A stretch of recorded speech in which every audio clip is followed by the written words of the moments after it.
जनवरी February March अझै 3 महिना चाहिँ अक्सिजन हो नि त, मौरीले काम गर्न सक्दैन, चिसो छ, बाहिर जान सक्दैन, कम्ती मात्रामा जान्छ, भित्रकै खाँदै बस्छ प्राय मात्रामा, रानीले अन्डा पनि कम्ती दिन्छ। अन्त यो जहिले पनि मौरीले चाहिँ अब अक्सिजन लागेपछि मौरीको जनसङ्ख्या घट्ने हो। मौरी घट्दै गइसकेपछि यो छेउको चाका छोडिदिन्छ, मौरीले ढाक्नु सक्दैन नि त कम्ती मौरी भएपछि। अब यो छेउको चाका मौरीले अटोमेटिक छोडिदिन्छ मौरी कम्ती हुँदै गइसकेपछि। अब यो मौरीले यो छेउको चाका छोड्यो यदि भने चाहिँ यो चाकालाई तपाईँले निकालेर चाहिँ प्लास्टिकभित्र हालेर चाहिँ एयरटाइट गरेर यो चाकालाई राख्नु पर्यो तपाईँले। त्यहाँदेखि यो चाकालाई चाहिँ फेरि अर्को पालि तपाईँले युजमा ल्याउन सक्नुहुन्छ। अब मौरीले यो छोड्यो, अब सिजन लागिसकेपछि तपाईँले यहाँनिर तपाईँले यसलाई त सारेर अर्को फ्रेम हालेर काम गरिहाल्छ।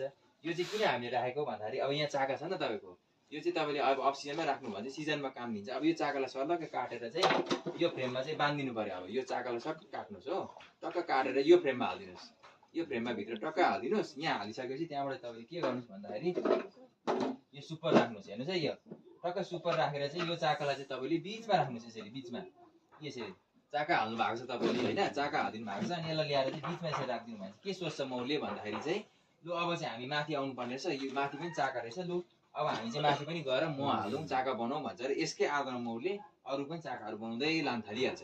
यो चाहिँ मौरीलाई बाटो देखाइदिएको हो नि त। तपाईँले चाका हाल्नु भएन भने मौरी आउनु त आउँछ माथि, तर ढिलो आउँछ, ढिलो बुझ्नुभयो। यो हाल्नु भएको छ भने मौरी अटोमेटिक कुद्दै माथि आइहाल्छ।